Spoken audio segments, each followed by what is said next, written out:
The Phyrexian Predators started to appear on different planes, beginning with Vorinclex in Kaldheim. After we all became one and every Predator got their reprint, they all appear in March of the Machines once again. But this time you can transform them into really powerful Sagas who will transform back to the creature in the last chapter. Other than that, we started invading other planes like Ixalan or Eldraine, which not only changes those planes forever, but also creates a new card type, Battle, with its subtype Siege. Battles are permanent cards that can be cast during your main phase, just like creatures or sorceries. Each battle enters with defense counters on it, equal to its defense, found in the lower right corner of the front face. This tells you how much damage it takes to defeat a battle. All battles in this set are sieges. They enter protected by the opponent, who must stop the battle's controller from attacking it so it doesn't transform.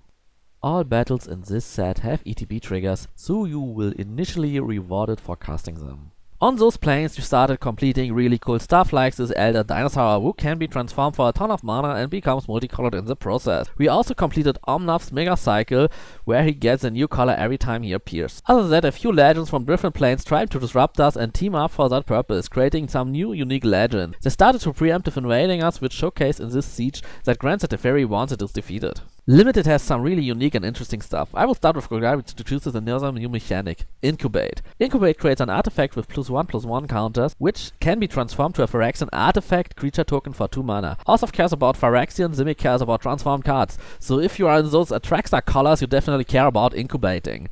Red is more on the creature side this set, with Backup and Boros and Convoke in blue. To round it up, we get life gain lands fixed on mana base to enable easier splashing. One notable cycle for Limited is this cycle of big creatures, which can be cycled for a basic land of their color, preventing you from screwing and flooding at the same time. My first honorable mention is the Invasion of Pyrulia, which reminded me a lot of Trackdown, because Scry 3 is quite good. This thing is multicolored and can find you any creature but transformable cards instead, which makes it a lot more situative. But if I am in one of those colors and I get past this or the other uncommon, I'm pretty sure I will be forcing Simic for that draft.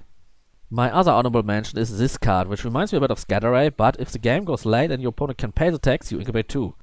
Now let's take a look at Standard, and I honestly have no idea where we will end up be. Right now we have 3 really strong decks in Standard: Mono White Midrange, Esper Legends, and variations of Rakdos with blue or green. There's so much stuff going on in the set, and I definitely feel like Burn got some really new toys. And both cards can deal 4 damage to the face, and they are decently costed. The next thing we have in Standard now is Color Hate, which is actually really good this time. Not Modern kind of good, but Standard kind of good. Last but not least, let's talk about Modern. There's definitely something going on for Kroxa and Kunoros, who can easily enable Altar of Dementia to fully mill your deck and revive something like Tassa's Oracle, which will win you the game at this spot. Now imagine some really easy way to get Kroxa reanimated and boom, that's a deck. This combo looks way too easy, so I definitely expect it to become a deck in Modern, like discard Kroxa, play Altar, reanimate Kroxa. That is not a whole lot of loops you have to go through to completely win the game. This is all I have to say about this year's summer set, March of the Machines. Release will be the 21st April and pre-release will be, as always, a week ahead of it on the 14th of April.